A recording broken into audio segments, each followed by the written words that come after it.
Boa noite, irmãos. Graça e paz. Vamos dar início ao nosso culto de adoração dessa noite. Hoje é o penúltimo domingo aí do mês de outubro. Temos mais um domingo aí pela frente, né, desse mês de outubro.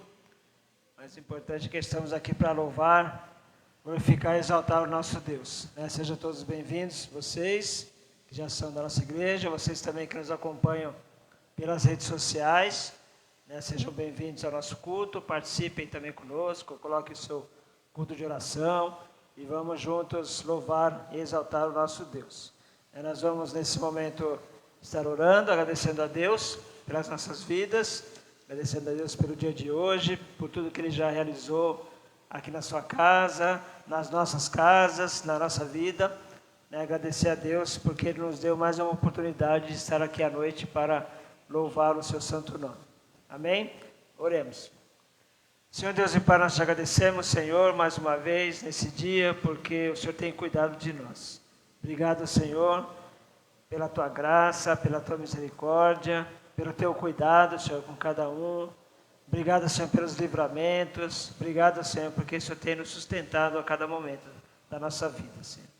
Te agradeço pelos teus servos que estão aqui para te cultuar, para te glorificar, que a despeito, Senhor, do tempo, de qualquer outra situação, dedicaram esse tempo, Senhor, para te cultuar, Senhor, para entregarem as suas vidas, para entregarem os seus corpos como sacrifício vivo, santo e agradável ao Senhor.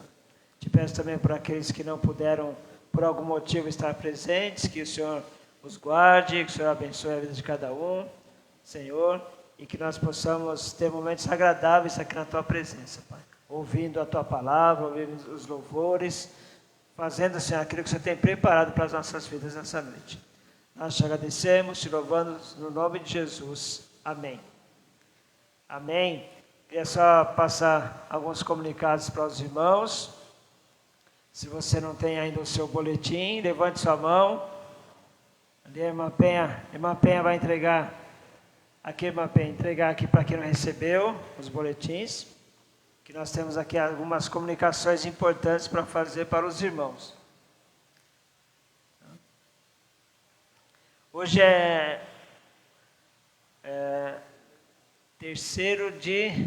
quarto domingo de outubro, né? Nós temos no segundo domingo de novembro, nós temos aqui a nossa eleição da diretoria, no dia 7 de novembro. Nós teremos a nossa assembleia normal, com alguns assuntos costumeiros que nós temos feito, mas em especial será o dia da eleição da nova diretoria.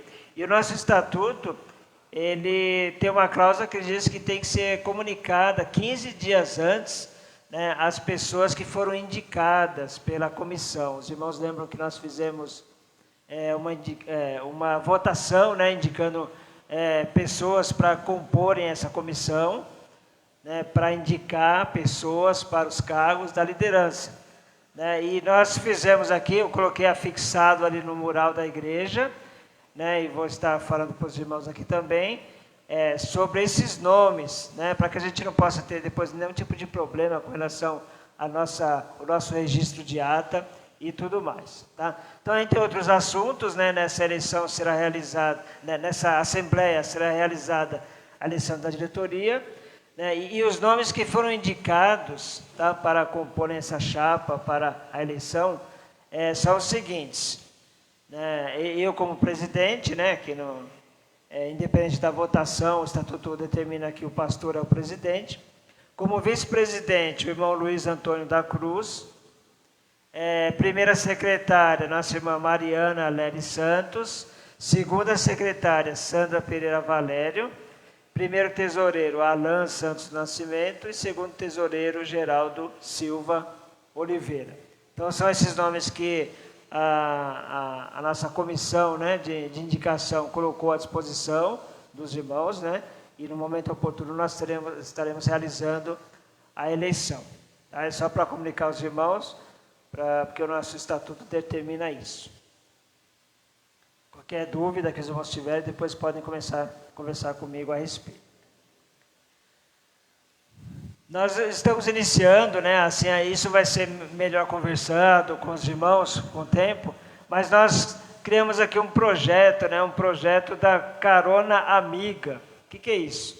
Os irmãos que têm os seus carros, né, que quiserem se colocar à disposição para estar auxiliando nesse trabalho, para que nós possamos dar carona para os irmãos que têm dificuldade, para os irmãos que vêm a pé, né, e moram bem próximos, né, uns dos outros, né, para que todos possam vir tranquilamente, sem nenhum empecilho, nada que impossibilite, né, para que a gente possa todos participar do culto assim de uma forma mais tranquila, né? Então, os irmãos que têm aí os seus veículos, né, nós pedimos que se coloquem, né, à disposição para que a gente possa estar organizando, né, essas caronas. Às vezes a pessoa está com um pouco de dificuldade, alguma enfermidade, alguma coisa, e tem dificuldade de vir para a igreja por falta de locomoção.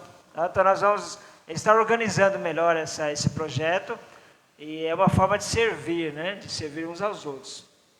A igreja também serve para que nós possamos nos ajudar, né, possamos servir uns aos outros. Afinal de contas, nós somos todos irmãos do mesmo Pai, né? Nosso Pai grandioso, o nosso Deus. Ok? Aí a gente vai se falando aí nos nossos grupos, nas nossas redes sociais. No próximo dia 2/11, que é um feriado, que é daqui, sem ser, semana que vem já, na outra terça-feira, sem ser essa agora, a outra terça-feira, é o feriado, né, de finados, e nós estaremos realizando mais um mutirão evangelístico, né? Os irmãos que estiveram aqui no feriado desse mês, né, do Dia da Criança e tal, nós estivemos aqui evangelizando algumas pessoas aqui no bairro, entregando convites, entregando folhetos, e dessa vez nós vamos fazer esse mesmo mutirão, só que nós faremos ali no cemitério do Carmo.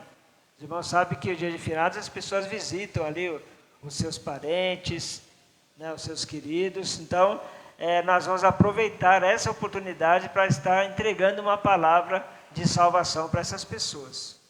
É o momento que as pessoas estão ali tristes, né, angustiadas, enlutadas. Então, é o momento certo para nós proclamarmos as verdades, né, proclamarmos que Jesus Cristo é a única esperança. Não basta apenas termos aqui um cartaz bonito, né, mostrando isso. Nós temos que fazer isso na prática, né, para que as pessoas saibam qual é a esperança das suas vidas. No dia 4 de novembro, que é a primeira quinta-feira de novembro, nós estaremos aqui retomando os nossos cultos presenciais, os nossos cultos de oração e estudo bíblico. Tá? Então, não vai ser mais de quarta-feira, agora vai ser de quinta, né? Eu fiz uma enquete com os irmãos, né? Muitos poucos responderam, mas os que responderam, a maioria deles responderam que seria melhor na quinta-feira do que na quarta.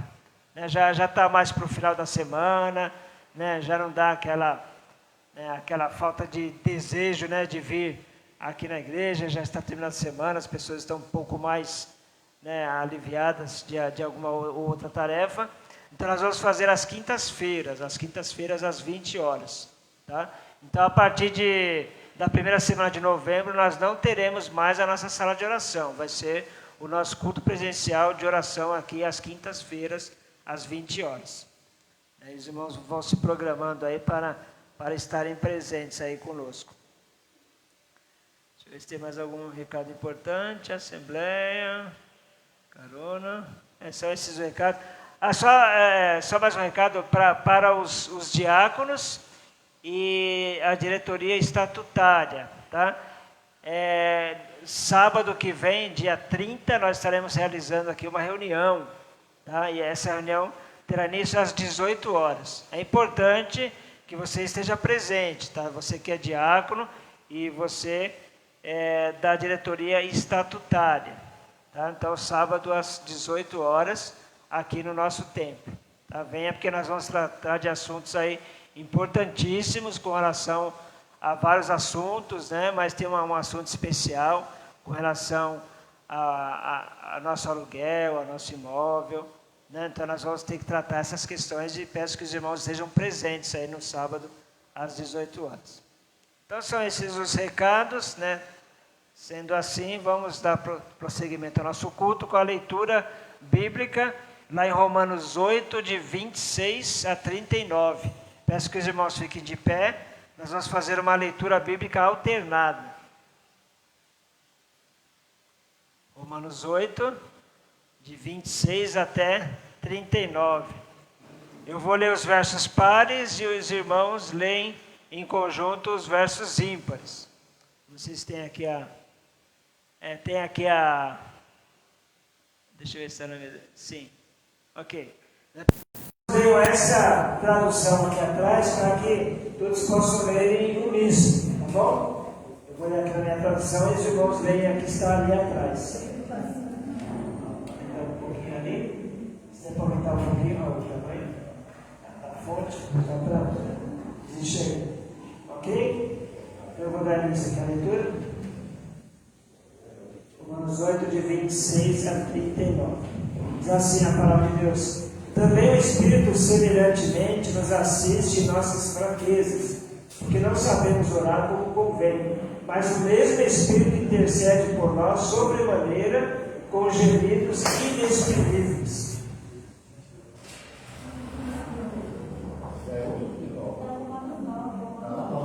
É 8.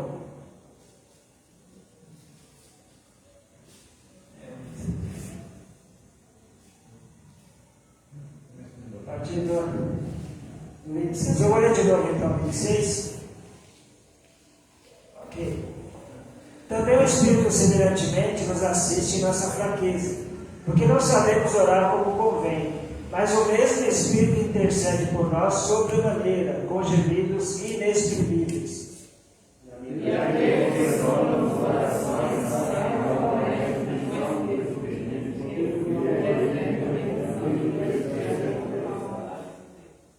sabemos que todas as coisas cooperam para o bem daqueles que amam a Deus, daqueles que são chamados segundo o seu propósito.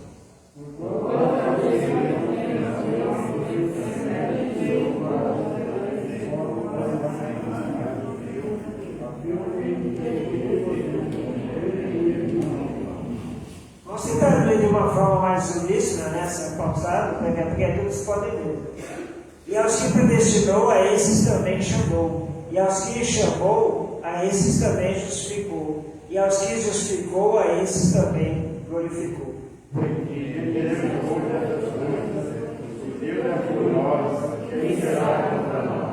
Aquele que não poupou o seu próprio filho, antes por nós o entregou, porventura não nos dará graciosamente com ele todas as coisas?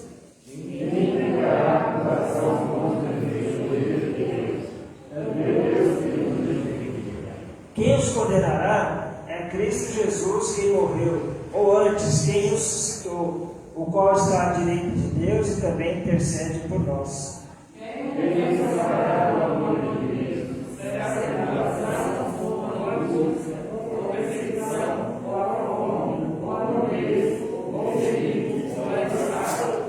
Como está escrito, por amor de ti somos entregues à morte o dia todo. Fomos considerados como ovelhas para o matadouro.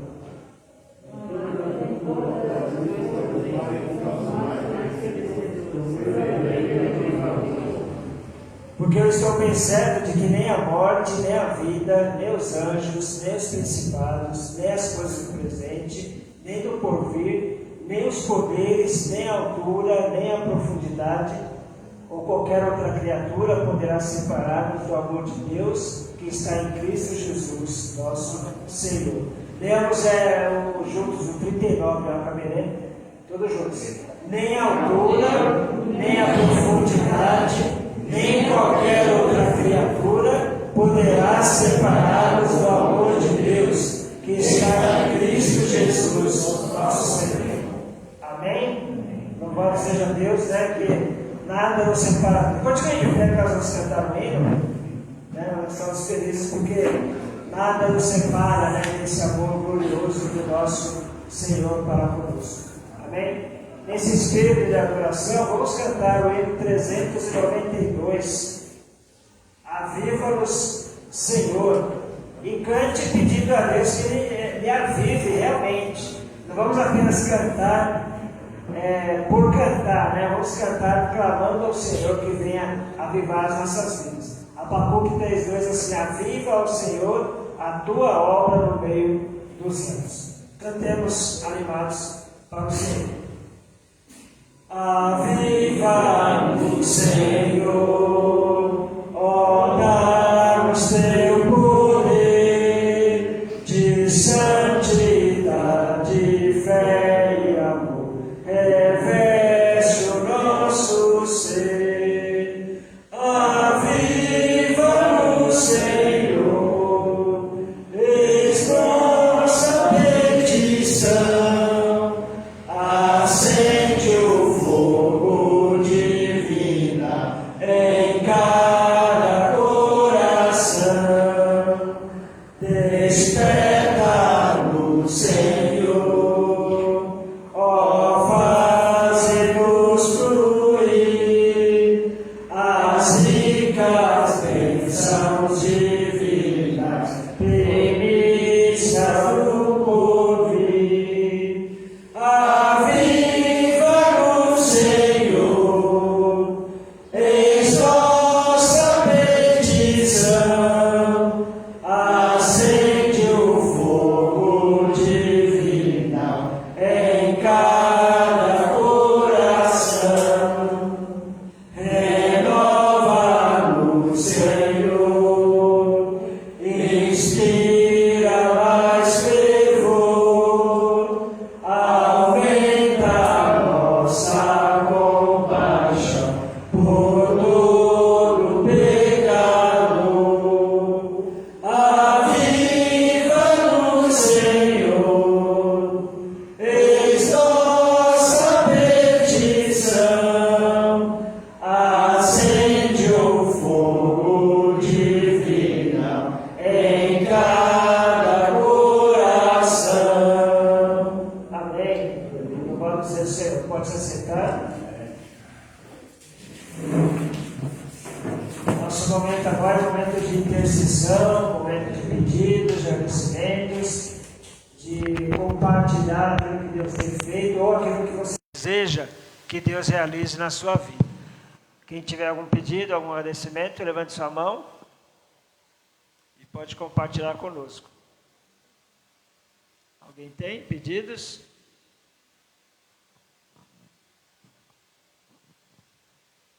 Uma Carmelita?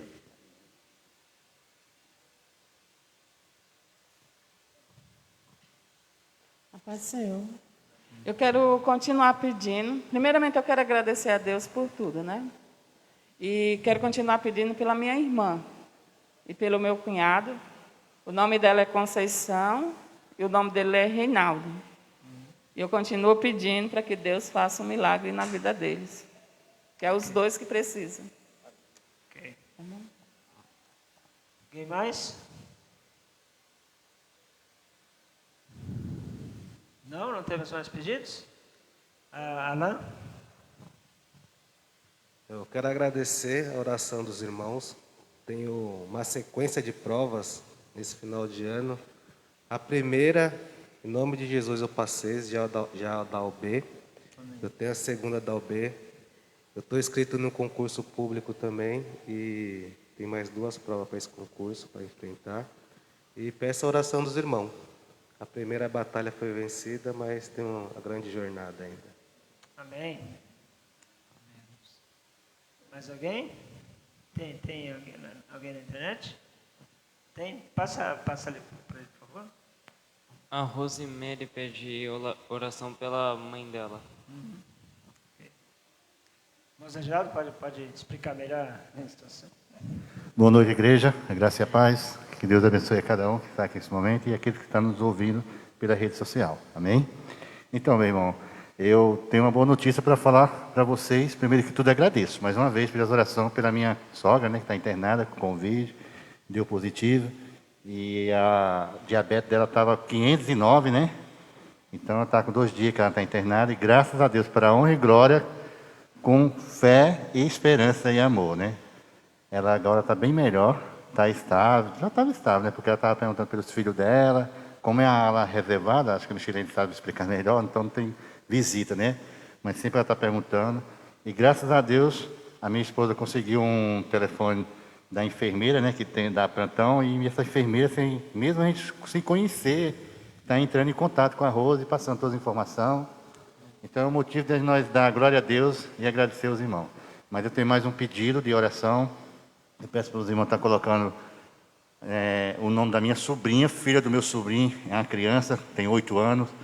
Ela deu uma bactéria no dente e desde quarta-feira para cá ela está internada no Hospital São Marcos, aqui em Ferraz de Vasconcelos. Foi obrigado a fazer um furinho aqui para tirar a secreção do pus, né?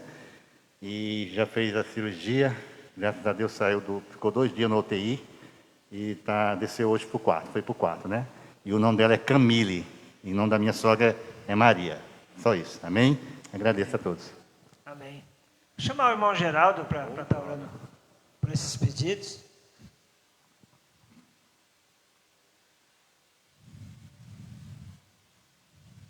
Oramos também pelas nossas famílias, né? Que Deus esteja abençoando.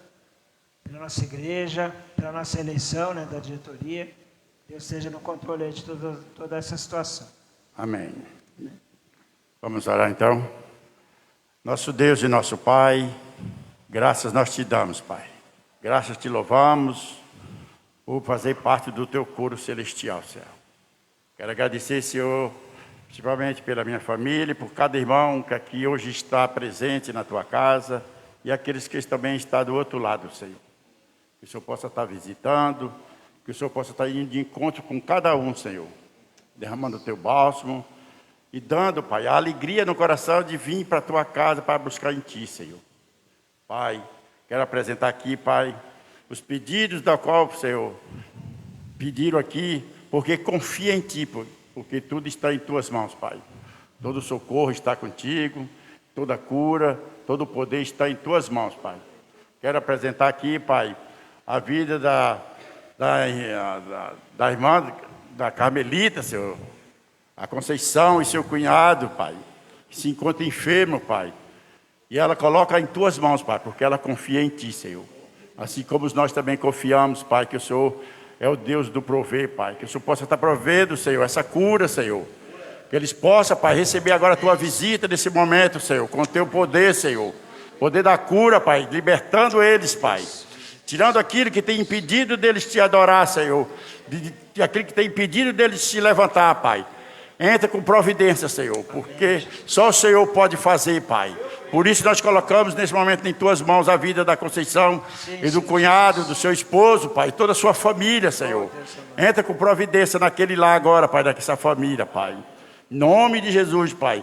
Também queremos apresentar aqui, Senhor, a vida da irmã, da mãe da nossa irmã Rose, Pai, Maria, Senhor, e se encontra lá no Piauí, Pai, e o Senhor está entrando com providência já, Pai, porque o Senhor já tirou o quadro que seria mais incômodo e ela já está, Pai, melhorando, Senhor. Sabemos que a tua mão está ali, Pai, agindo na vida dela, Senhor, em nome de Jesus, Pai.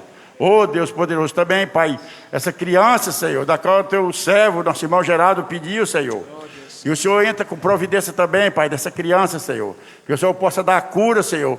Que esse dente, Senhor, ele possa ser curado, Senhor. E tudo possa ser cicatrizado, Senhor. Sem nenhum problema na vida dele, Senhor. Em nome de Jesus, Pai. Também quero te apresentar essa igreja, Senhor.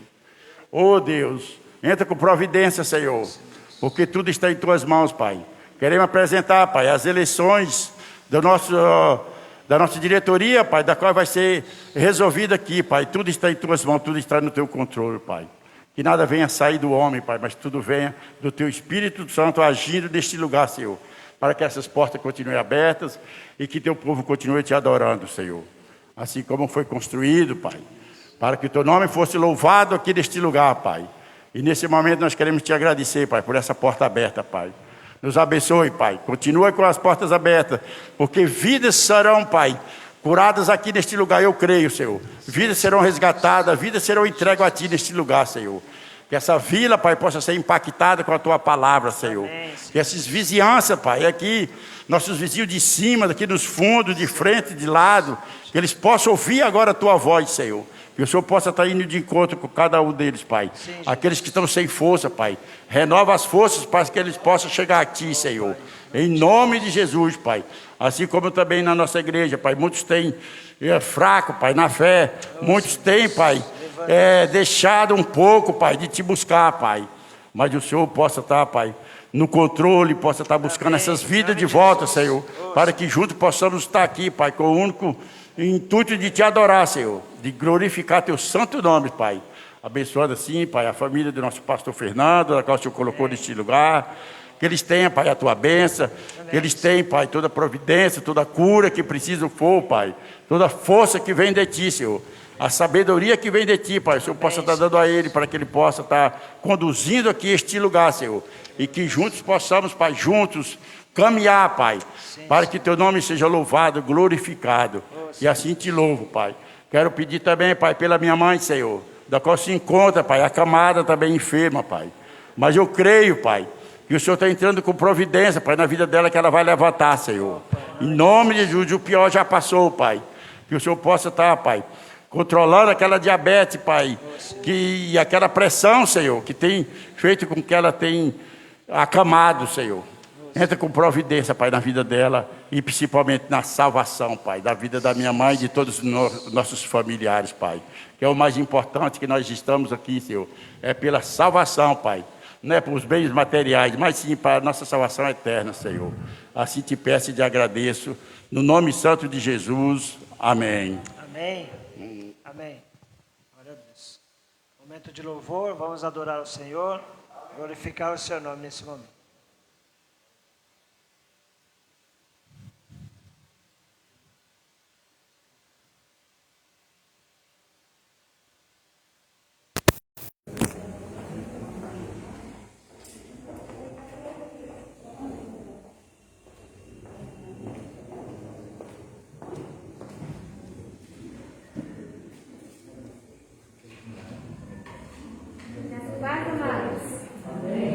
Vamos nos colocar de pé nessa noite. Iniciar o nosso momento de louvor e adoração ao nosso Deus. Gostaria de pedir que os irmãos fechassem seus olhos, elevassem mais uma vez o seu coração ao trono de graça e que apresentasse este momento nas mãos do Senhor para que Ele venha receber o nosso louvor, a nossa adoração, a nossa gratidão por mais um dia estar aqui na sua presença.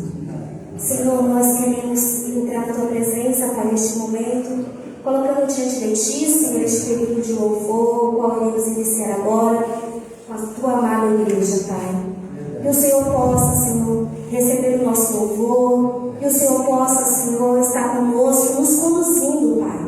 Que o teu Santo Espírito tenha total liberdade de se manifestar aqui no nosso meio, Pai. Que o teu Espírito Santo esteja conosco, Senhor. Eu te peço e desde já te agradeço pela tua graça e tua misericórdia para conosco, Senhor. Amém, Jesus.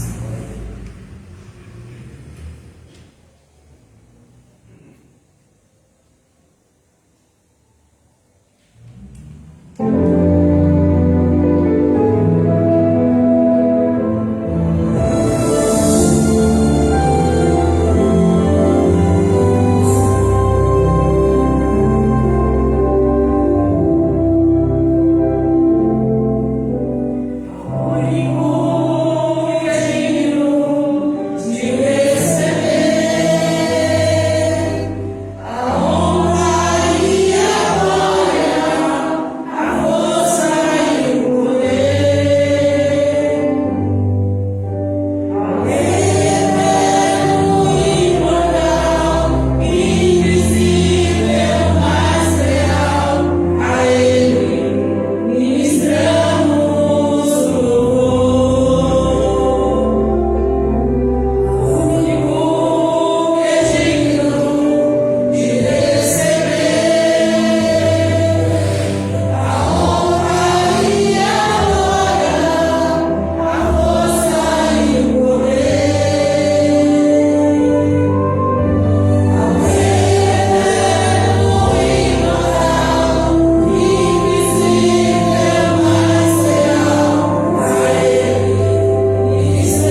terra, e ele fez uma promessa. Um dia, ele viria nos buscar. E nós cremos nessa promessa, e nós ansiamos por este grande dia. E nós queremos mais uma vez nessa noite falar isso ao Senhor. Maranata, Maranata, ora vem, Senhor Jesus. Nós precisamos nos encontrar com o Senhor. Nós precisamos que este mundo seja transformado pelo seu poder. Este mundo necessita de uma transformação do poder de Deus. Cada dia mais nós vemos as tragédias, a natureza geme, né?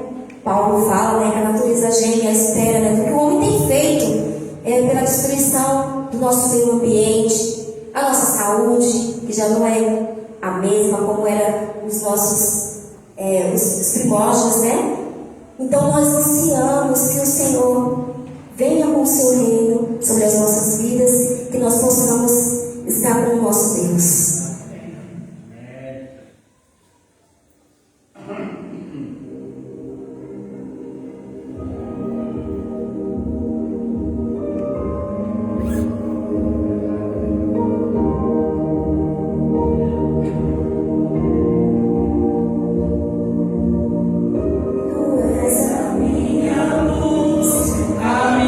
Salvação e a ti me renderei.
Amém, irmãos?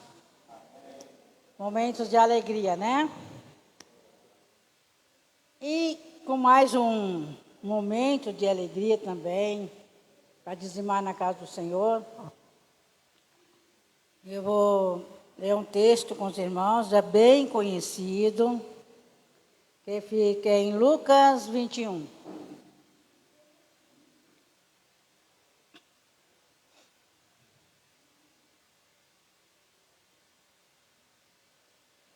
Amém?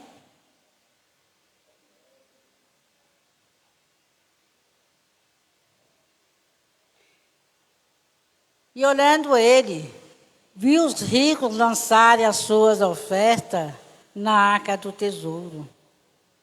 Viu também uma pobre viúva lançando ali 2 pequenas moedas e disse: em verdade vos digo que lançou mais do que toda esta pobre viúva, porque todos aqueles que deitaram para as ofertas de Deus do que lhes sobeja, mas esta da sua pobreza deitou todo o sustento que tinha.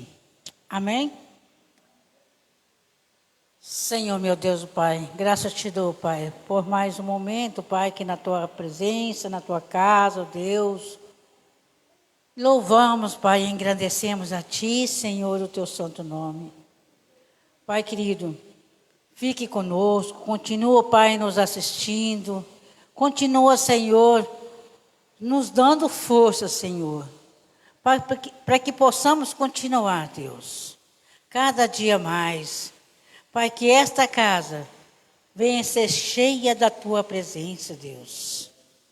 Que esta casa, Pai, possa não estar muito cheia de pessoas, mas é pessoas escolhidas que estão aqui hoje, para te ouvir, para ouvir o melhor de ti, Senhor, a tua palavra. A palavra que vem direto do coração de Deus, para nós, ó Pai, para nós ensinar e nos capacitar, ó Deus. Esta palavra, a que Jesus estava prestando atenção nos que ofertavam. E os ricos que estavam lançando as suas ofertas ali na casa do tesouro, é do que sobrava, do grande dinheiro deles. É do que sobrava. Mas aquela pobre mulher, aquela pobre viúva, aquelas 2 moedinhas que ela tinha, era do sustento da casa dela. E ela ofertou aquelas 2 pequenas moedas na casa do tesouro, na casa do Senhor.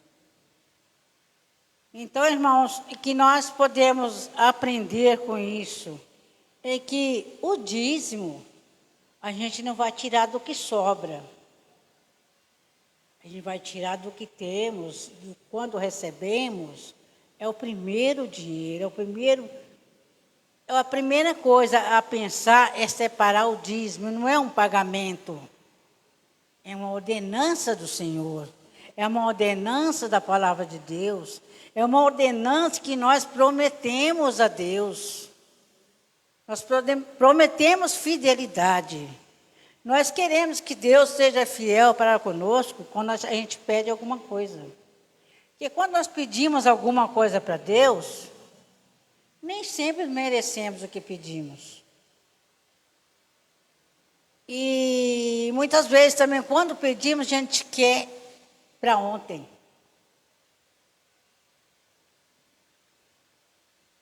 Nós pedimos as coisas para Deus, Deus dá no momento que precisamos. É no momento que aquela coisa que pedimos, no desejo do nosso coração, Deus vai dar no momento que realmente a gente está precisando. Deus sonda os corações. A palavra diz isso. Que Deus sonda nossos corações. Nós pedimos, queremos, que eu quero. Mas nós sabemos que naquele momento a gente está merecendo. Ou se realmente está precisando. E Deus sabe o momento que nós precisamos e o momento que merecemos. Mas nós devemos a nossa fidelidade a Deus. Não devemos esquecer que quando pegamos o nosso pagamento, né, que nosso salário é pouco, né? Mas quando pegamos, nós sabemos que primeiro nós temos que separar o dízimo. Disso me lembro muito da minha mãe. Que quando eu saía para receber o pagamento dela, eu e meu marido, nós a gente ia junto, ela falava, sempre ela tinha alguma encomenda para fazer para a gente. Ó, você pega o dinheiro, separa o dízimo, depois você pode gastar o que precisar. Mas antes você separa o dízimo. Então, lá mesmo, quando eu pegava o pagamento, eu já separava o dízimo dela para fazer as comprinhas, os pedidos dela. Ela nunca deixava para separar quando chegasse em casa, depois que eu já tivesse feito a compra dela. E isso nós temos que fazer isso sim, separar o dízimo. Não importa se é pouco, se é muito, se é uma moedinha, que a oferta, fala que a oferta é do coração. A oferta é aquilo que deseja no nosso coração. Que seja uma moedinha que você traz na casa de Deus, é importante. É importante para a casa de Deus. Aí você fala, hoje eu não tenho nada para dar hoje. Mas às vezes você tem um servicinho que você vai fazer na casa de Deus. Você já está ofertando. Vamos pensar nisso. Amém, irmãos? Vamos trazer nossos dias na casa de Deus.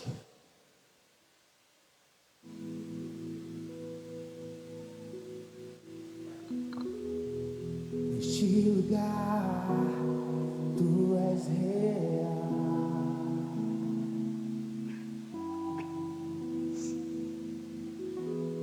Vou me entregar totalmente.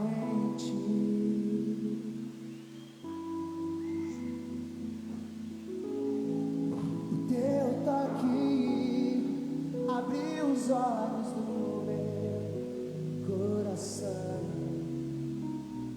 Eu posso enxergar e entender.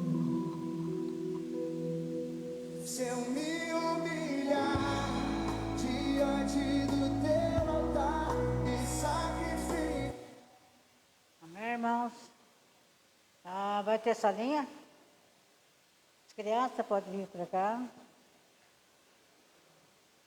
Pastor também, né?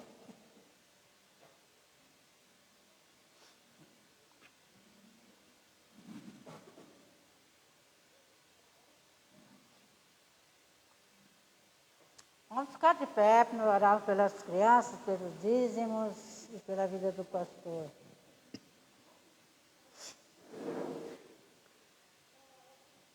Pai querido, nesse momento, Senhor, eu quero te agradecer, ó Pai, pelas ofertas, pelos dízimos que entraram aqui na casa do tesouro, na casa de Deus, na casa do Senhor. Pai, abençoa esses irmãos que ofertaram, abençoa também esses que não puderam, Senhor. Esses que estão desempregados, que o Senhor abra uma porta, para que pode, Senhor, no dia de amanhã estar ofertando aqui na tua casa.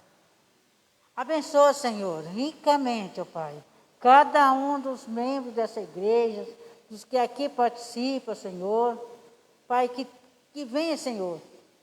Esses membros venham cada dia ter mais vontade de estar presente na tua casa, Pai. Pai, muito obrigado, Senhor, pela vida de cada um e das suas famílias, Deus. Abençoa, Senhor, a sua casa, a casa de cada um, Senhor, que se faz presente aqui nesta noite, ó Deus. Abençoa, Senhor. Tome nas tuas mãos a vida deles, ó Pai. Abençoe também, Senhor, essas crianças, ó Pai. Que eles possam ali, Senhor, estar aprendendo um pouquinho mais de Ti. Abençoa os professores que estão ali com eles, meu Deus. Ensinando, tendo essa boa vontade de estar ali com as crianças. Que amanhã, Senhor, seja eles levitas, pastores. Mas que o Senhor venha dar entendimento e capacidade, Deus. Capacita, Senhor, cada um deles. No santo nome de Jesus. Abençoa também, Senhor, nesse momento a vida do pastor Fernando, ó Deus. Que vai trazer uma palavra para nós, ó Deus. Nós possamos estar com os ouvidos atentos a ouvir e colocar em prática, Senhor. Que Deus colocar no coração dele, que Deus vai, através dele, se Deus fala conosco, Deus. Que através dele, Senhor, que nós possamos acreditar que Deus está no coração de cada um de nós. Que essa palavra, Senhor, venha bater fortemente em nossos corações, ó Deus. E dá inteligência, Pai, dá capacidade para cada um de nós, ó Deus. Que nós possamos, Senhor, a cada dia, Senhor, ler mais a palavra de Deus. Aprofundar mais, Senhor Deus. Procurar entendimento, procurar, Senhor, a pensar, a praticar todos os dias, Senhor, a palavra de Deus. Pai, nos capacita. Capacita, Senhor, a vida do pastor Fernando. Abençoa a família, cada um deles, ó Senhor. Os filhos, a irmã Noêmia, Senhor. Abençoa, Senhor, cada um deles, ó Deus. Que eles não venham nunca, Senhor, a desistir. Venha sempre, Senhor, a ter mais ânimo, Senhor. Que os membros possam estar aqui, Senhor, para estar ajudando. Naquilo que for preciso, Pai. Naquilo que necessitar, Pai, de cada um de nós. Pai, muito obrigado por tudo. E passo agora a palavra para o pastor Fernando, em nome de Jesus. Amém.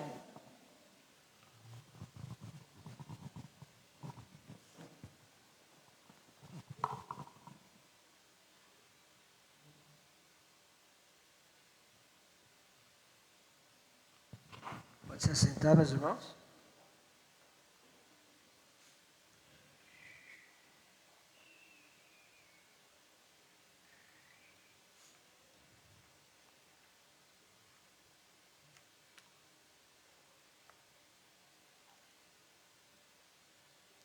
Vamos à nossa Bíblia no livro de Jonas. Livro do profeta Jonas, no capítulo 4.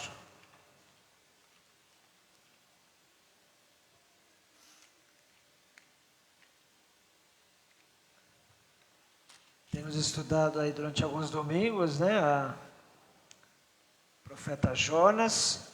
Estudamos aí os 3 primeiros versículos. Semana passada nós demos uma pausa, mas hoje nós terminaremos essa carta, esse livro.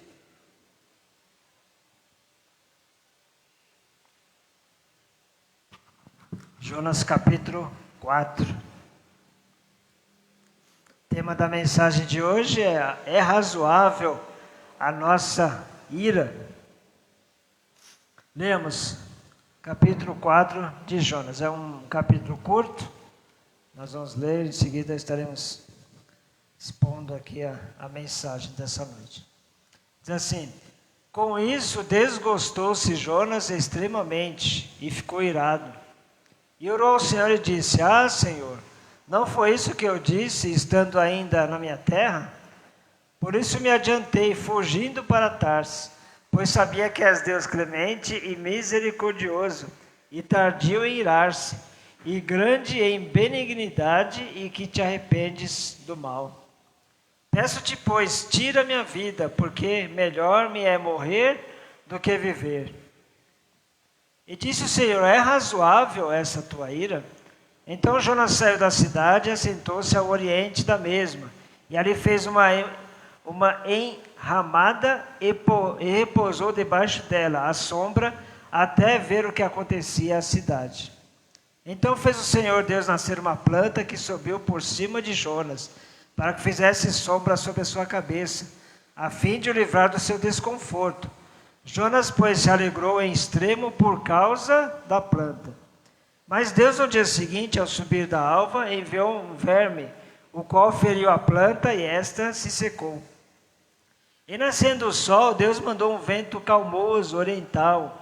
O sol bateu na cabeça de Jonas, de maneira que desfalecia, pelo que pediu para si a morte, dizendo: melhor me é morrer do que viver. Então perguntou Deus a Jonas: é razoável essa tua ira por causa da planta? Ele respondeu: é razoável a minha ira até a morte. Tornou o Senhor, tem compaixão da planta que para que te não custou trabalho, a qual não fizeste crescer, que numa noite nasceu e numa noite pereceu, e não hei de eu ter compaixão da grande cidade de Nínive, em que há mais de 120.000 pessoas que não sabem discernir entre a mão direita e a mão esquerda, e também muitos animais? Oremos novamente. Senhor Deus e Pai, nós nos colocamos novamente à disposição da Tua vontade, Senhor, para a ministração desse momento da palavra, Senhor. Que o Senhor fale aos nossos corações, que o Senhor me use nesse momento como instrumento Teu, Senhor, para transmitir a Tua mensagem aos Teus servos nesse momento. É a nossa oração no nome de Jesus. Amém. Amém. Bom, nós estudamos os 3 primeiros capítulos do livro de Jonas. Nós aqui vemos muitos aprendizados que tivemos a respeito da soberania de Deus, da misericórdia de Deus, do amor de Deus pelas almas perdidas e muitas outras coisas, né? E nós observamos, né, em todo o livro de Jonas, né, que a mensagem central desse livro, ela fica na questão da soberania de Deus em conceder a salvação, apesar da humanidade, apesar de cada um de nós, né? Deus salva a quem Ele quiser, Ele é soberano, Ele sabe aquelas pessoas que irão ser salvas, e Ele tem prazer na salvação das pessoas. Deus tem prazer na salvação de cada indivíduo. A sua graça foi derramada sobre nós, sobre toda a humanidade, para que todos fossem salvos. Mas alguns rejeitam a graça de Deus. Uns aceitam e outros rejeitam. Mas o desejo de Deus é que todos sejam salvos. E Deus sabe exatamente quem são aqueles que hão de ser salvos. E Ele vai tocando nessas vidas, Ele vai chamando essas pessoas. Então, o tema central do livro trata dessa questão, da soberania de Deus em conceder salvação a toda a humanidade. Mas nós aprendemos em cada capítulo algo específico, né? No primeiro capítulo, capítulo 1, nós aprendemos sobre a compaixão de Deus ao enviar a sua palavra aos ninivitas. Deus foi misericordioso para com os ninivitas. Os ninivitas, como nós estudamos aqui, era um povo cruel, um povo que se afastava de Deus, não queria saber de Deus, não conhecia a Deus, não era o povo escolhido de Deus, mas Deus manda uma mensagem de salvação para os ninivitas. Deus queria salvar aquele povo e manda Jonas como o seu embaixador ali para anunciar aquela mensagem. Na verdade, não era uma mensagem de salvação, era uma mensagem de condenação. Mas se o povo obedecesse, se o povo se voltasse para Deus, Deus salvaria aquele povo. Então ele manda Jonas dizer que em 40 dias aquela cidade seria destruída. Mas aquelas pessoas, elas temeram, elas tiveram medo daquela situação e perceberam que realmente Deus ia destruir aquela cidade. E eles se voltam para Deus, se convertem para Deus. Então Deus demonstra a sua compaixão enviando esta palavra de salvação, ou de condenação, mas que se transforma em salvação, aos ninivitas. No segundo capítulo, nós vimos, né, que Deus demonstra a sua compaixão a salvar Jonas da morte. Nesse momento, a compaixão dele não se prendeu mais apenas aos ninivitas e nem aos marinheiros, né?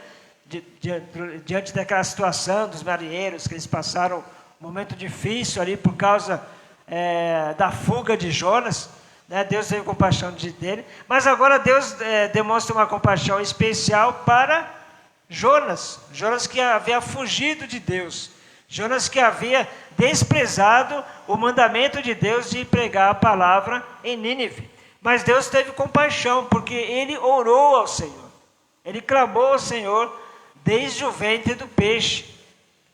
A gente estudou especificamente na oração dele, né, em que ele, na verdade, ele não faz um pedido, ele não faz nenhum pedido ali, né, mas ele reconhece a soberania de Deus, reconhece a bondade e a misericórdia de Deus sobre aquela cidade. E Deus, reconhecendo esta oração dele, o livra da morte. Então o profeta ali reconhece a disciplina de Deus. Deus age com disciplina, Deus age ali, né, com repreensão sobre a vida de Jonas, para mostrar que Deus queria usá-lo. Independente de Deus poder salvar sem a necessidade de Jonas, Deus queria usar aquele profeta. Então Deus demonstra a sua compaixão a Jonas. No capítulo 3, a gente vê novamente a compaixão de Deus, novamente sobre Jonas. Fazendo o quê? Recomissionando Jonas para ele voltar lá em Nínive, para ele cumprir o seu chamado. Então Deus tem misericórdia dele mais uma vez, mostra a compaixão, a sua compaixão por Jonas, mandando ele novamente para aquele lugar. Ao mesmo tempo, né, que demonstra compaixão também, enviando novamente a sua palavra, tentando livrar os ninivitas da condenação. Então a gente vê aqui nos 3 capítulos que nós estudamos, todos eles demonstrando, de certa forma, a compaixão de Deus. O que significa? Que Deus é um Deus compassivo, que Deus é um Deus misericordioso, que Deus é um Deus que ama as pessoas, um Deus que vai buscar as pessoas, um Deus que tem prazer na salvação de cada ser humano, né? Isso nos mostra. E hoje no capítulo 4 nós vamos ver novamente Deus demonstrando sua compaixão, novamente por Jonas. Por quê? Por causa da oração irada de Jonas. A gente vê aqui, a gente leu o texto agora há pouco e viu que uma oração até um pouco estranha, né? Um pouco estranha assim, aos nossos olhos soa meio estranha. Porque ele faz uma oração meio que forçado, meio que angustiado. Porque Deus, ele conhecia Deus de certa forma, né? De certa forma Jonas conhecia Deus, a gente vai ver isso já já. Então Deus, no capítulo 4, ele mostra a sua compaixão ao ouvir a oração, né, de Jonas e ao ensiná-lo a respeito da sua própria compaixão.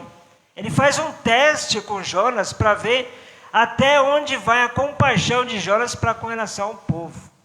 Jonas quer a compaixão de Deus sobre a sua vida, mas ele não quer ser compassivo com as outras pessoas. Ele mostra aqui um certo egoísmo, né? uma condição que não agrada a Deus, na verdade.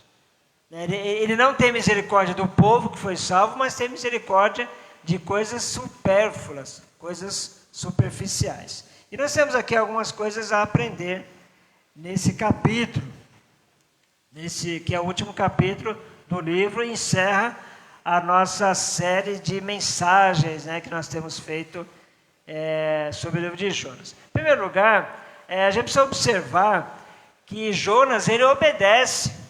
Depois de tudo que aconteceu, ele se arrepende ali no ventre do peixe, Deus recomissiona ele novamente para ir até Nínive, ele vai lá e prega a mensagem que Deus determinou que ele pregasse, né? Mas ele não fica com o coração alegre, ele obedece a Deus, que bom, ele é um servo obediente a Deus, mas essa obediência de Jonas é uma obediência sem amor, sem compaixão, sem misericórdia. Ele faz porque Deus mandou, mas ele não faz com alegria, ele não faz com regozijo, ele não faz aquilo pensando no seu próximo, na salvação do seu próximo. E a gente pode imaginar assim, puxa, esse Jonas é sem noção, né? Ele vai lá, obedece a Deus, mas ele não sente alegria, né, em servir a Deus, ele não sente alegria em cumprir o chamado de Deus na vida dele. Mas será que muitas vezes nós não somos assim também?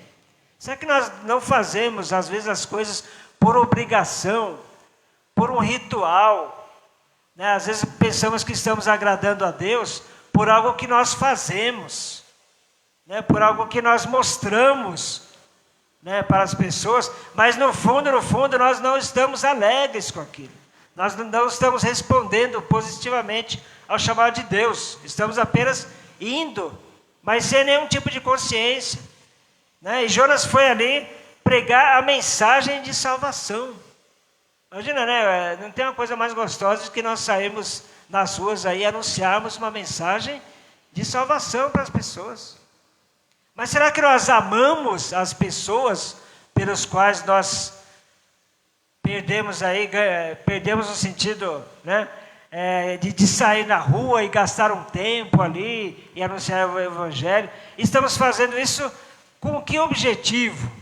Né? Será que nós estamos fazendo porque para agradar o pastor? O pastor gosta de evangelização, então vamos agradar ele. Né? Será que nós estamos fazendo porque para não ser punido, para não ser repreendido por Deus? Ou nós estamos fazendo por amor às vidas? Isso não quer dizer que nós temos que adular as pessoas, que as pessoas temos que, sabe, ter aquela afinidade com todo mundo, não. Mas nós temos que ter consciência de que essas pessoas são pessoas que necessitam da graça de Deus, da mesma forma como nós necessitamos um dia. Alguém chegou para você um dia e anunciou a mensagem do Evangelho, senão você não estaria aqui. Ah, mas eu nasci na igreja praticamente, sim, mas seus pais, seus avós, algum deles um dia veio a conhecimento de Jesus através, né, de alguém que levou uma mensagem. Então agora é a nossa vez, né? As pessoas das novas gerações, às vezes a gente prega o Evangelho para as pessoas e a gente pensa que aquilo passou batido. Mas a palavra de Deus diz que a sua palavra ela não volta vazia. A palavra de Deus, ela faz aquilo que ela tem que fazer. Se é para a salvação, ela vai salvar. Se é para condenar, ela vai condenar. Né? Isso não é coisa nossa. Esse pensamento não pertence a nós. A salvação pertence ao Senhor. Então pense assim, um dia alguém veio na minha casa e me anunciou o Evangelho. Hoje pela manhã, no nosso discipulado, eu pedi que um dos nossos, né, desse um testemunho de como foi salvo, de como Jesus penetrou na sua vida e trouxe salvação. E a irmã Lene contou um testemunho maravilhoso, testemunho de salvação. Nós estávamos falando sobre Paulo, que Paulo perseguia os crentes, que Paulo era uma pessoa que estava ali sendo conivente até com a morte, né? A gente vê na Bíblia, até com a morte de Estevão. E ele perseguia mesmo. E a irmã Lene, ela tem uma experiência dessa. Ela disse que ela perseguia os crentes. Ela não gostava dos crentes.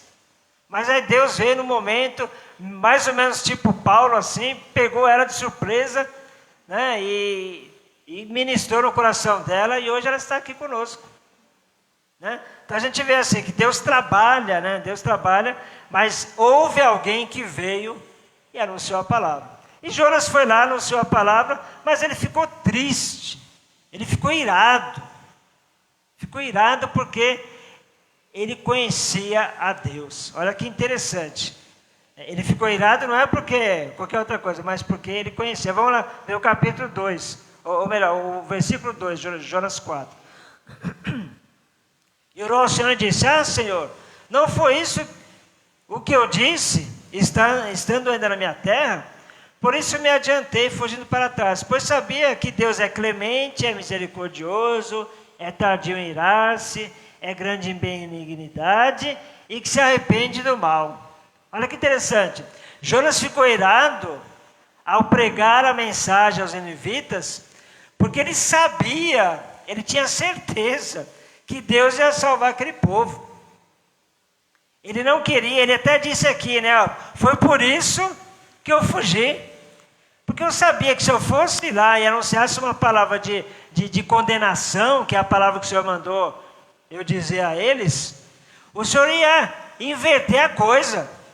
O Senhor ia salvar. Por quê? O Senhor é benigno, o Senhor é clemente, o Senhor é misericordioso. Ou seja, Jonas estava irado porque ele conhecia Deus. Ele conhecia tanto a Deus, né? Afinal de contas ele era um profeta de Deus. Jonas não era uma pessoa que Deus pegou no meio da rua, lá, você vai, não. Jonas era uma pessoa que tinha um chamado. Era uma pessoa que Deus escolheu para que fosse um profeta. Então ele tinha intimidade com Deus. Jonas não era um largado, um crente largado que não se preocupava com as coisas. Não. Era uma pessoa que buscava Deus. O fato dele se irar nessa situação, né, tem até a justificativa humana dele, né, por causa de que o povo era um povo ruim, o povo que no futuro estaria ali escravizando, né, os israelitas, invadindo ali suas terras, levando seus filhos, suas mulheres. Então, assim, humanamente a gente pode até entender que ele teria uma motivação, uma justificativa. Mas ele estava virado aqui porque ele sabia que Deus ia fazer tudo isso. Ele sabia que Deus ele ia se arrepender do mal, né? Ele ia se arrepender ali do que ele tinha dito de condenação. Nós falamos na semana passada, né, na semana retrasada, sobre essa questão do arrependimento. Não é que Deus estava arrependido, Deus não se arrepende. Deus não é homem para que mente, nem filho de homem para que se arrependa. Deus não tem o mesmo pensamento que o nosso, né? Os pensamentos de Deus são infinitamente superiores aos nossos. Então, não é questão que ele se arrepende, ele pensa, vou fazer uma coisa, mas depois, puxa, eu estou arrependido. Não, é no sentido do coração dele ficar pesado. É o peso no coração de Deus com relação, por exemplo, ao dilúvio. Ele criou os seres humanos e ele tinha um plano para aqueles seres humanos. Né? O plano ali, né, os seres humanos não cumpriram aquele plano de Deus. E ele ficou com o coração angustiado, pesado. Então ele decidiu ali, né, exterminar ali a humanidade, salvar ali Noé e seus filhos, para que uma nova geração viesse. Então é nesse sentido, até porque quando se dá essas características para Deus, é apenas uma figura de linguagem, né, para expressar um ser humano expressando a outro ser humano, tentando entender a Deus. Nós não conseguimos entender perfeitamente a Deus. Então Jonas conhecia a Deus. Ele conhecia todos os atributos de Deus. Ele tinha essa característica, uma pessoa que buscava a Deus. Mas ele estava irado. Ele estava ali, a sua compaixão foi embora. Ele estava obedecendo por obrigação. No versículo 3, ele diz assim: melhor me é morrer do que viver. Jonas entrou numa crise ali, uma crise de depressão espiritual. Não é que ele estava ali por outro motivo, né, um outro tipo de depressão, né? Não, ele estava ali, ele queria morrer porque Deus tinha salvado aquele povo. Ele achava que aquele povo não merecia a salvação. Ele se colocou ali no lugar de Deus.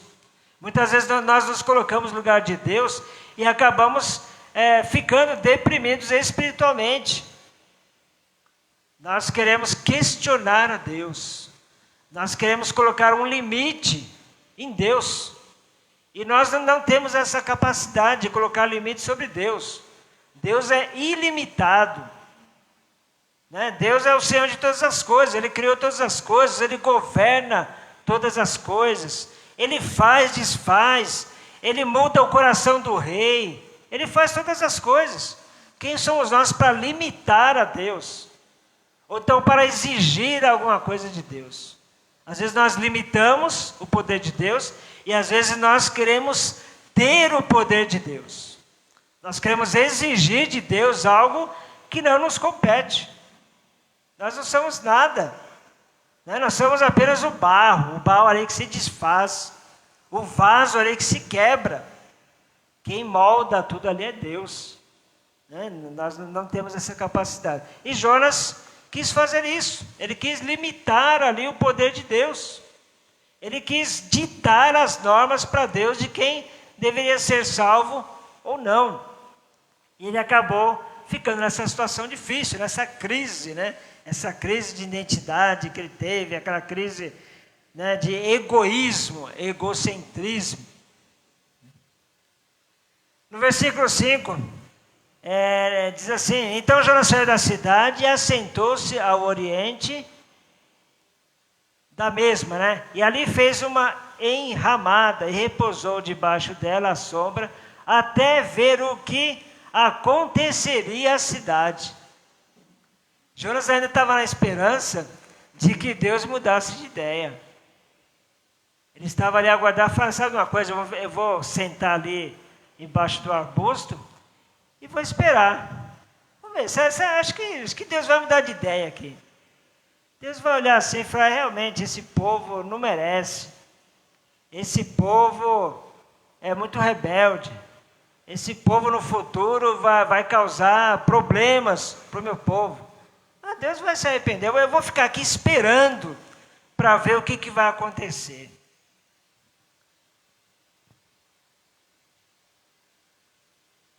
E Jonas, a gente vê aqui no texto que ele ficou, literalmente, ele ficou esperando sentado. Né? Esperou sentado ali, acontecer as coisas. Mas Deus, em vez de mudar de ideia, mudar de pensamento, Deus fez o quê? Colocou à prova a compaixão de Jonas. Eu falo, já que ele quer tanto, né, que eu mude de ideia, eu vou ver até onde ele tem compaixão. Até onde, né, ele faz a diferença daquilo que é prioridade na vida e aquilo que não é supérfluo. E o que acontece? Ele faz lá diz que é uma enramada, né, um tipo de uma cobertura, né, porque era muito quente, né, ali, a gente sabe que aquela região é extremamente quente, deserto, tudo mais. Então ele senta ali e fica lá protegido por aquela folha, né? Aí Deus, né, que é muito mais esperto que ele, diz assim, Deus fez nascer uma planta que subiu por cima de Jonas para que fizesse sombra sobre sua cabeça, a fim de o livrar do seu desconforto. Olha mais uma vez aqui a compaixão de Deus para com Jonas. Né, Jonas reclamando lá, irado, e Deus ainda fala, vou fazer um cantinho aqui para ele ficar na sombra, ficar tranquilo, para ver se ele acalma, para ver se o cérebro dele refresca um pouco mais, e ele muda de ideia, né? Se torna uma pessoa mais compassiva. Mas aí o próprio Deus, no dia seguinte, ao subir da alva, enviou um verme, o qual feriu a planta e essa se secou. Em nascendo o sol, Deus mandou um vento calmoso oriental, o sol bateu na cabeça de Jonas de maneira que desfalecia, pelo que pediu para si a morte, dizendo, melhor me é morrer do que viver. Então Jonas experimentou ali, naquele momento, né, a mesma compaixão que Deus tinha sentido pelos ninivitas. Né, Deus tinha sentido compaixão a ponto de salvar os ninivitas. E naquele momento Deus salva ali temporariamente, né, Jonas daquela situação, daquele sol calamitoso lá que vinha sobre sua cabeça. E Jonas, o que ele fez? Ele agradeceu a Deus. Ele ficou feliz naquele momento. Ele falou, puxa, Deus é bom. Deus é bom demais. Deus está mostrando aqui novamente a sua compaixão.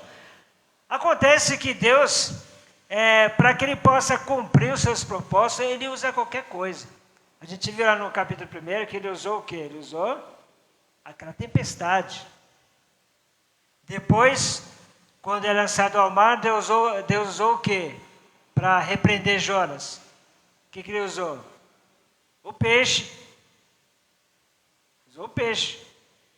Então Deus vai usando a natureza, vai usando pessoas, vai usando qualquer circunstância para nos levar ao propósito dele.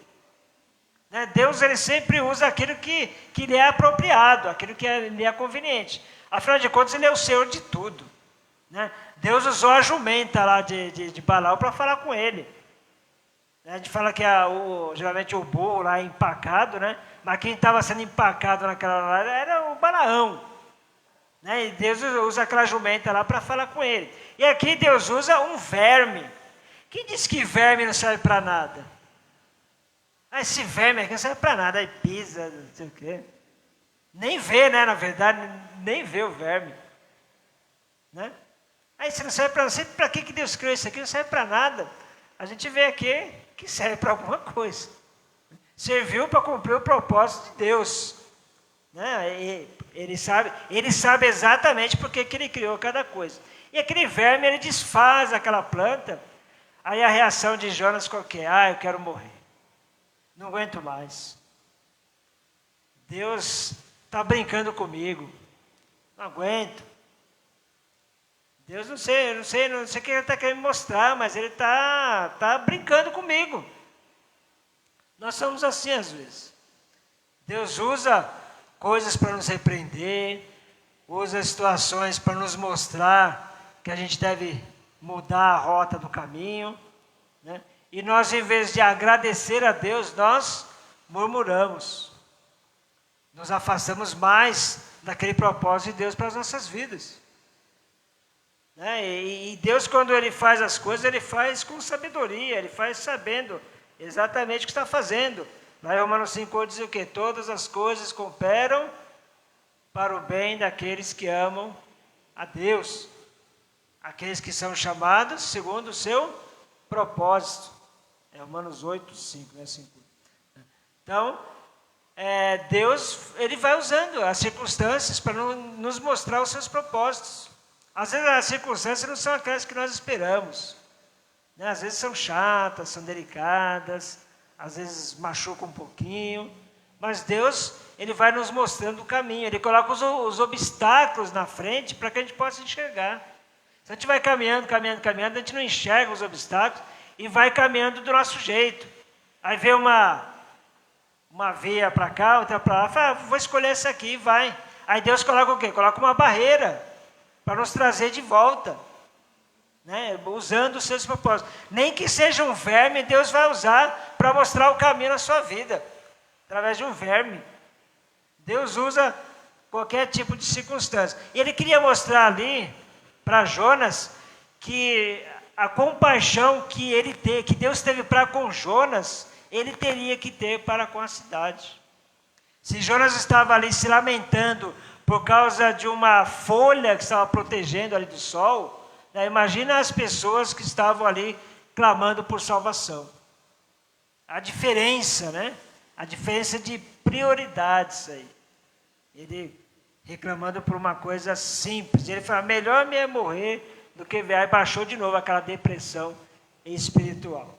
A depressão espiritual, ela vem a nós quando nós queremos degladiar com Deus, quando nós queremos brigar com Deus, quando nós queremos medir forças com Deus. Nós entramos facinho aí numa depressão espiritual, porque a gente sempre vai perder. Não adianta a gente querer ganhar contra Deus, que a gente só vai perder. Né? O Jacó achou que estava ganhando lá, né, quando estava segurando o anjo e tal, não sei o quê. Aí o anjo o que faz? Dá uma tacada ali na sua coxa, derruba ele no chão. Né? Por quê? Deus sempre ganha. Não adianta a gente querer medir forças com Deus, não, que a gente não tem essas forças. No versículo 5, né, diz que ele ficou lá esperando, né, para ver o que acontecia, né, e não aconteceu nada ali, né, as pessoas continuaram se arrependendo, né, diante de toda aquela situação. Né. Aí no versículo 7, diz assim, mas Deus no dia seguinte, ao subir a alva, enviou um verme, isso aqui a gente já leu, né, e nascendo o sol, Deus mandou um vento calamitoso, oriental, que é na cabeça de Jonas, né, diz que desfalecia, pelo que pediu para si a morte. Então perguntou Deus a Jonas, é razoável a tua ira por causa da planta? Jonas estava irado por causa de uma planta. Primeiro Jonas estava irado porque Deus tinha mandado ele a Nínive. Depois ele fica irado porque ele prega a mensagem e sabia que Deus ia mudar a situação. Né? Agora ele fica irado novamente com Deus por causa da planta. Então a gente vê que Jonas tinha um problema sério ali com Deus. Né? A ira dele era com Deus. Talvez não fosse nem com os ninivitas ali. O problema dele não era com o povo de Nínive em si, era com Deus. Né? Ele tinha uma dificuldade grande de aceitar o propósito de Deus na vida dele. Ele tinha um problema enorme com a submissão a Deus. Quando nós temos problema com Deus de submissão, acontece isso conosco também. Às vezes nós não queremos aceitar o propósito de Deus na nossa vida. e acabamos sendo o quê? Insubmissos. Queremos viver a nossa vontade, queremos fazer do nosso jeito, né? E não seguir as orientações do Senhor. Né? Lá em Provérbios diz que o homem pode fazer planos, o plano que ele quiser, é permitido ele fazer plano, mas a resposta certa vem do Senhor. A gente pode planejar o que a gente quiser. Eu tenho um plano de vida para 10 anos. Amém. É bom, né, a gente se planejar, né, fazer planejamento, né, alguma coisa. Mas a gente sabe que muito pouco daquelas coisas possivelmente vão acontecer. Porque talvez nem um terço daquilo seja propósito de Deus. Então, assim, a gente planeja, tal, tudo, mas aí Deus vai nos direcionando. E nós temos que deixar, né, que Deus nos conduza. Aí não tem problema nenhum, a gente planeja, tal, mas a gente pega, Senhor, eu tenho esse planejamento aqui para 1 ano, 2 anos, 10 anos, mas eu quero que o Senhor me conduza, que o Senhor me mostre.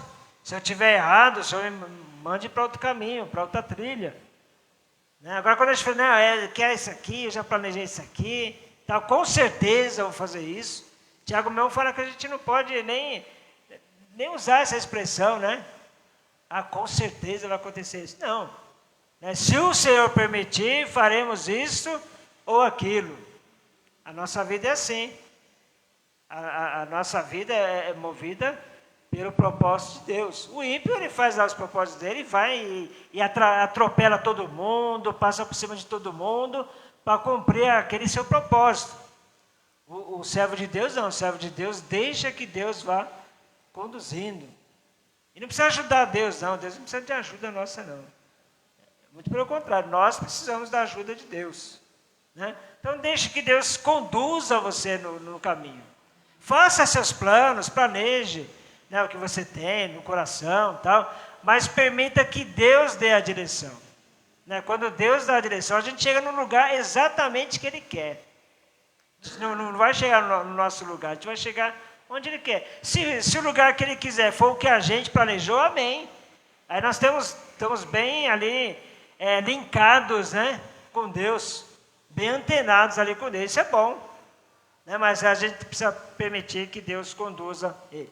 E Jonas, ele queria fazer as coisas da sua forma. Ele queria que fosse salvo quem ele quisesse, né, da forma que ele quisesse, e não permitiu que Deus agisse ali.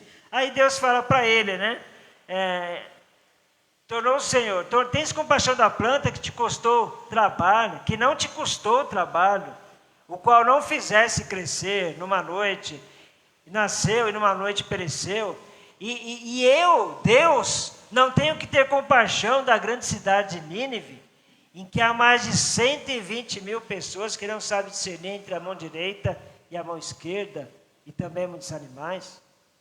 A gente se pergunta, mas quem são essas pessoas que não podem discernir entre a mão esquerda e a mão direita? Sabe quem são essas pessoas? São as crianças. Eram as crianças da cidade. A cidade era uma cidade grande, uma cidade, na época, uma das cidades mais importantes ali da época.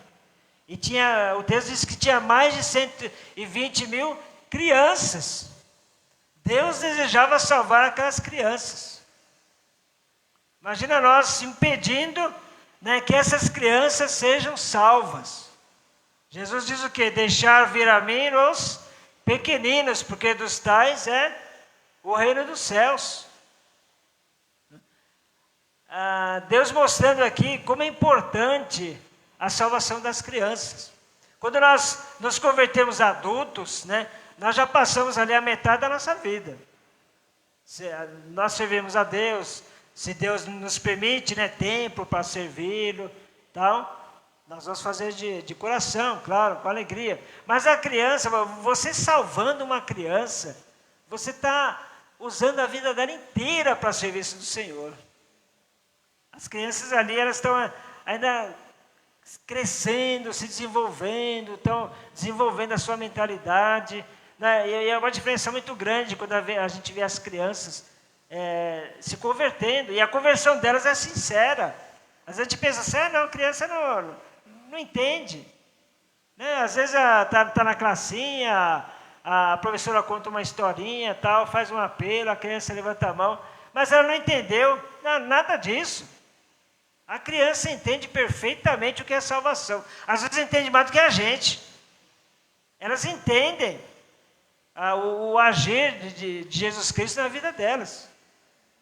Elas são, é claro, as crianças têm o seu estilo, né, de entender as coisas e tal, mas elas sabem que Jesus é o Filho de Deus, que Jesus é o Salvador, que Jesus transforma a vida delas, elas sabem. E a gente tem que incentivar isso nas crianças. E nós temos que investir nas crianças. Investir. Nosso bairro aqui está cheio de crianças. Está cheio de crianças. Criança atrai criança. Né? Criança atrai os pais. Atrai os pais delas. Então, o investimento que nós temos que pensar muito é investir nas crianças do nosso bairro. Alguns projetos para as crianças, alguns trabalhos específicos e tal, para que as crianças venham ser objeto de salvação. Até porque, se nós pensarmos, né, para pensar, essa geração que está começando agora, vai ser uma geração que vai sofrer muito.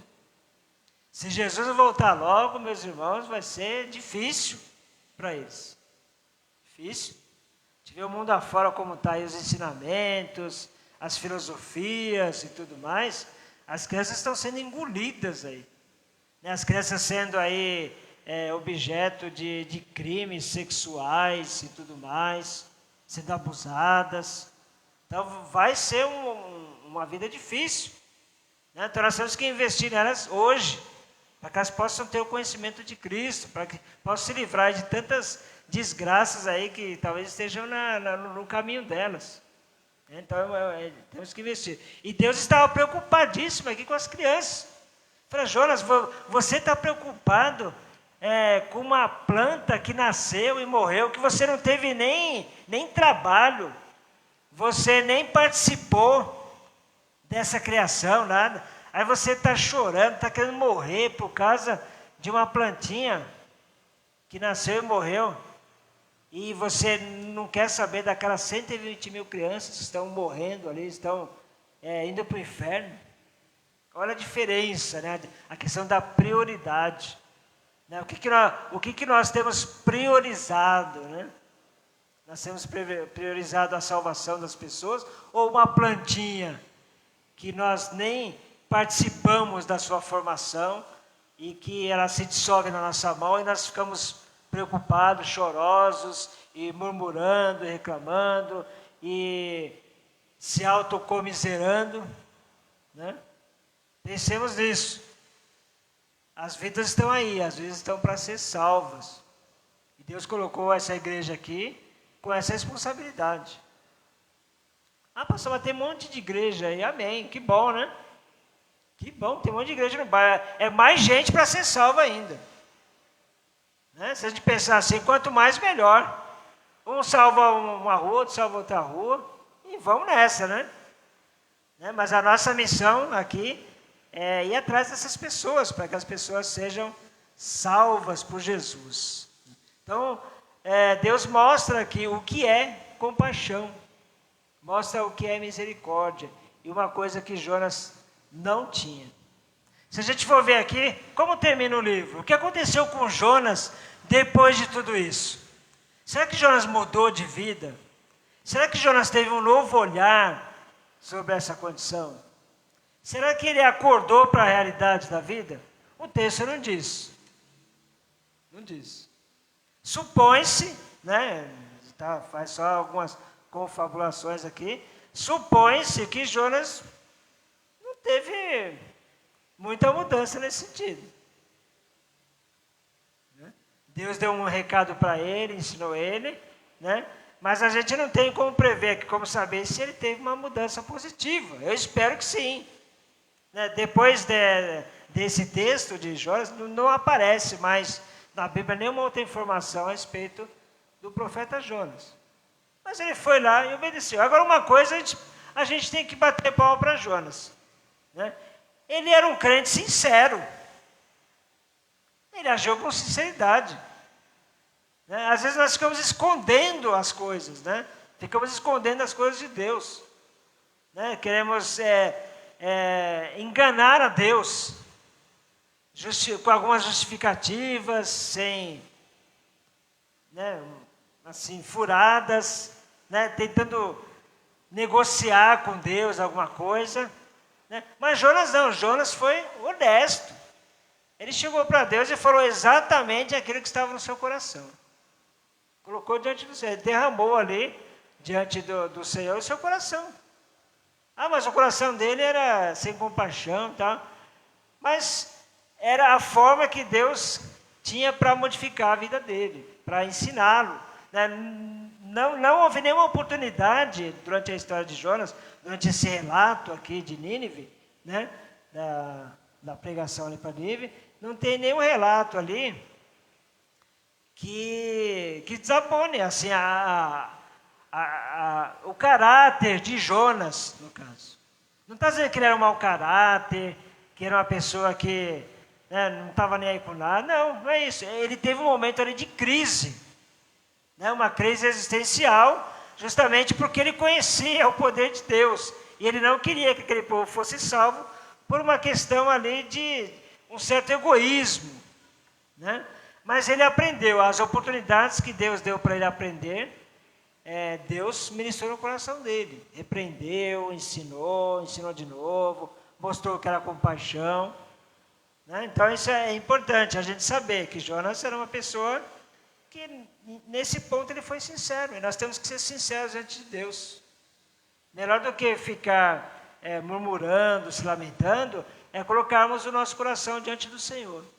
Mostrar para Ele o que passa no nosso coração, conversar com Deus, pedir a Deus que nos repreenda se for necessário, que nos ensine, que nos mostre uma nova visão, nos dê uma nova perspectiva das coisas. E Deus faz isso. Deus tem um prazer enorme em fazer isso, em nos levantar. Ele sabe da nossa condição, Deus sabe das nossas falhas, Deus sabe da nossa limitação como seres humanos, que nascemos com a semente do pecado. Não foi por culpa nossa, né, assim, culpa individual, nossa, né, foi o ser humano que pecou ali, em geral, né, no geral, o pecado original, e isso foi levado a todos nós.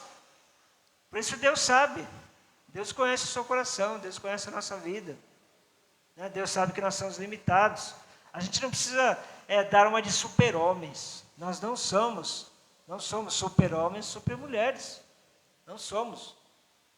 Nós somos criaturas de Deus, nós somos filhos de Deus. Às vezes nós questionamos os nossos filhos, né?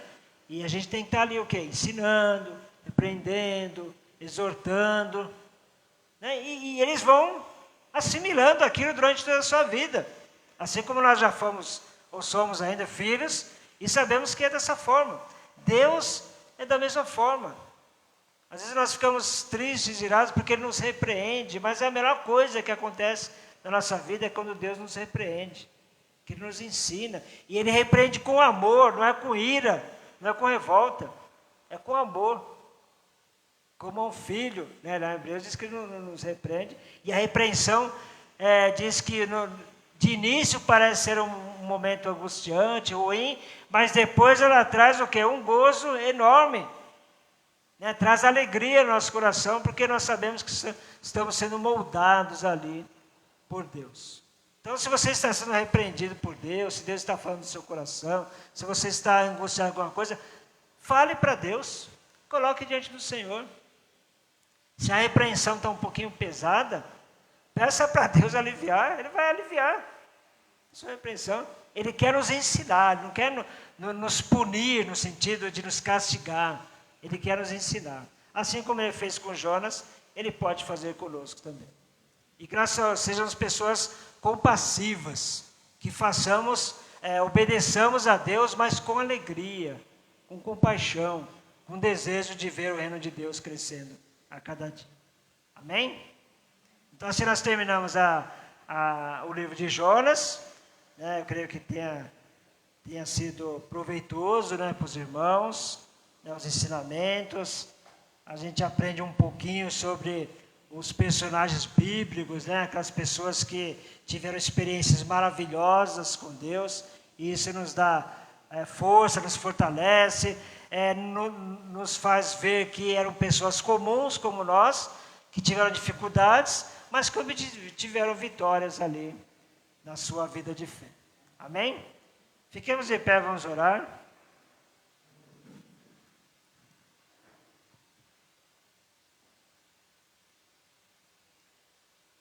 Oremos.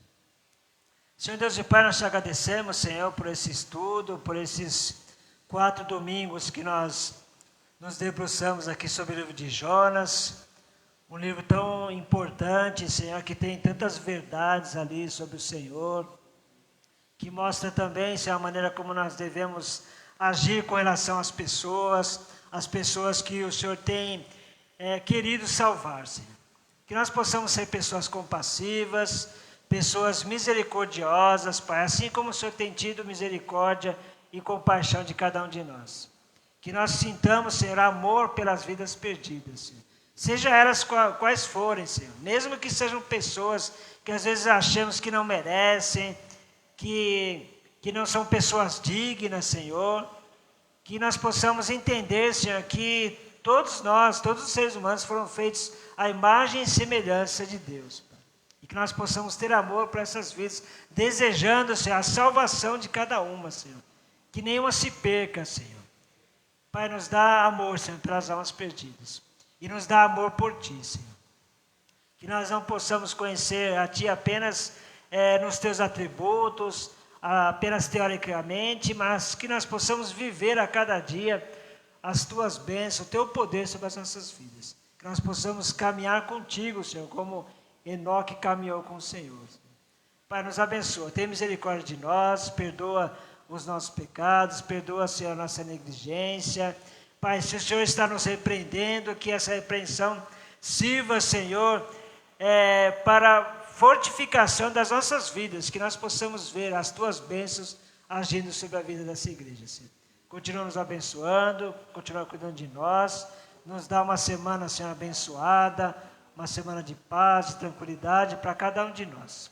E que a maravilhosa graça do Senhor Jesus, o amor de Deus Pai, Todo-Poderoso, as consolações do Teu Espírito Santo possam estar conosco hoje e sempre. Amém. Amém. Deus abençoe a vida dos irmãos.